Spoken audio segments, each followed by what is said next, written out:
And a lot of people don't understand that on the outside, everything can look fine. And on the inside, you can literally feel like death. I tell people, these are death symptoms. Now, don't let that freak you out. I'm not saying you're dying, but your brain thinks that you're dying because there's so much stress and buildup in your body that your brain has triggered this ancient defense mechanism called the freeze response, which is partially designed to prepare you for death just in case the lion doesn't believe that you're dead and doesn't walk away. And so these are the symptoms that you would feel right before you died if you were being, let's say, for example, eaten by a lion. And so you tell that to people, and yet people are going to look at you with this deer in the headlights look of like, what? If they've never experienced the symptoms, they cannot understand just how excruciatingly painful that they are. And if you've gone through that, I'm very, very, very sorry.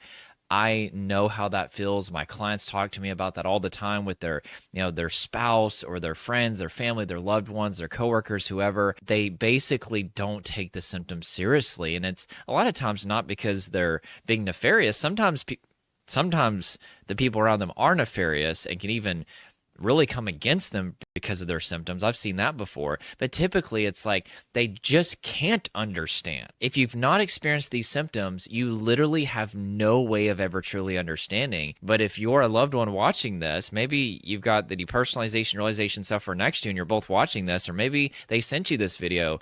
I will tell you, as somebody who went through these symptoms of depersonalization realization for many years, they literally are the most terrifying, debilitating experience, and they are death symptoms. Even though your loved one is not dying, you're just really overwhelmed by stress. And I want you to know that just because on the surface everything looks fine, that does not mean that on the inside they are not literally feeling as if they are dying.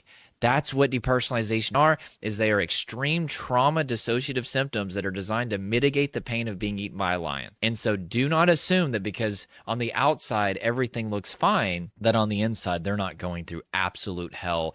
And I would tell you this, I would not wish those symptoms on my worst enemy. If you follow my channel or my content, you've heard me say that, and I mean it. I don't care how much that I don't like somebody. I would never want them to have to go through depersonalization realization. That is how bad these symptoms are. My advice to you, and this is what I tell my clients, is you have to remove that expectation because they can't understand. These symptoms are so bizarre and unique that unless you've experienced them, people can't wrap their head around it. I've got a mentor of mine. I would say he's probably one of the most brilliant people in his country. He doesn't live in the United States, but I can't reveal kind of what he did in his career. He's retired now, but he was basically a top government official and had extreme influence. And he reads quantum physics books in his spare time. And I've tried to explain depersonalization realization to him, and he's just like, what? He just doesn't understand. So it's not that they're not intelligent, and it's not that they don't care about you. It's that it's impossible to understand these symptoms unless you've experienced them.